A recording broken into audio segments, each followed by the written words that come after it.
Dheeraj courier boy లాగా courier తీసుకొని వస్తూ ఉంటాడు. ఇంతలో అక్కడ ప్రేమ వాళ్ళ అన్నయ్య రారా నీకోసమే వెయిట్ చేస్తున్నామని చెప్పేసి అయితే అనుకుంటూ ధీరజ్ వైపు అలా చూస్తూ ఉంటాడు. ఇంతలో అక్కడ ఉన్న ధీరజ్ ఏంటి ఆర్డర్ చేసింది వీడా అని చెప్పేసి అయితే అనుకుంటూ ఒక్కసారిగా షాక్ అయిపోయి సరే నా డ్యూటీ నేను చెయ్యాలి కదా అని చెప్పేసి అయితే ఆ కొరియర్ని తీసుకొని వస్తూ ఉంటాడు. ఇంతలో అక్కడ ఉన్న ప్రేమ వాళ్ళ అన్నయ్య మాత్రం ఇప్పుడు వీడి సంగతి ఏంటో తేల్చాల్సిందే అని చెప్పేసి అయితే చాలా కోపంగా ధీరజ్ దగ్గరికి వెళ్తూ ఉంటాడు. ఇంతలో అక్కడ ఉన్న ధీరజ్ మాత్రం ఇది ఆర్డర్ చేసింది మీరే కదా తీసుకోండి అని చెప్పేసి అయితే అంటూ ఉంటాడు. ఆ మాటలు వినగానే అక్కడ ఉన్న ప్రేమ వాళ్ళ అన్నయ్య మాత్రం ఏంటి రెస్పెక్ట్ ఏది సార్ అని అని చెప్పేసి అయితే అంటూ ఉంటాడు.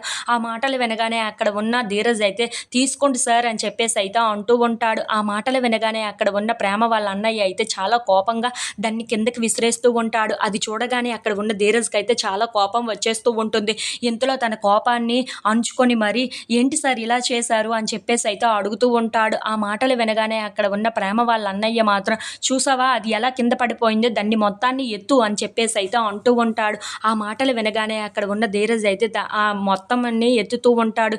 ఇంతలో అటువైపుగా ప్రేమ వెళ్తూ ఉంటుంది. అలా అక్కడ ఉన్న ధీరజ్ని హేళన చేయటం చూసి ఒక్కసారిగా షాక్ అయిపోయి వాళ్ళ ఫ్రెండ్స్ దగ్గరికి వచ్చి వాళ్ళని చాలా గట్టిగా కొడుతూ ఉంటుంది. అది చూడగానే అక్కడ ఉన్న వాళ్ళ అన్నయ్య మాత్రం ప్రేమ ఇందులో ఎందుకు నువ్వు జోక్యం చేసుకుంటున్నావు, ఇది నీకు సంబంధం లేని విషయం అని చెప్పేసి అయితే అంటూ ఉంటాడు.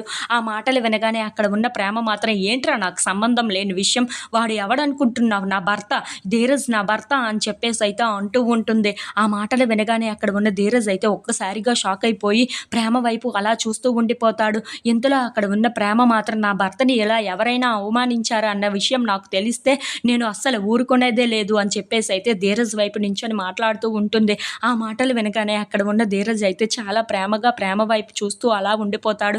ఇంతలో అక్కడ ఉన్న ప్రేమ మాత్రం ఇంకొకసారి ఎలాంటి వేషాలు వేశారంటే మర్యాదగా ఉండదు అని చెప్పి ధీరజ్ని తీసుకొని వెళ్ళిపోతూ ఉంటుంది.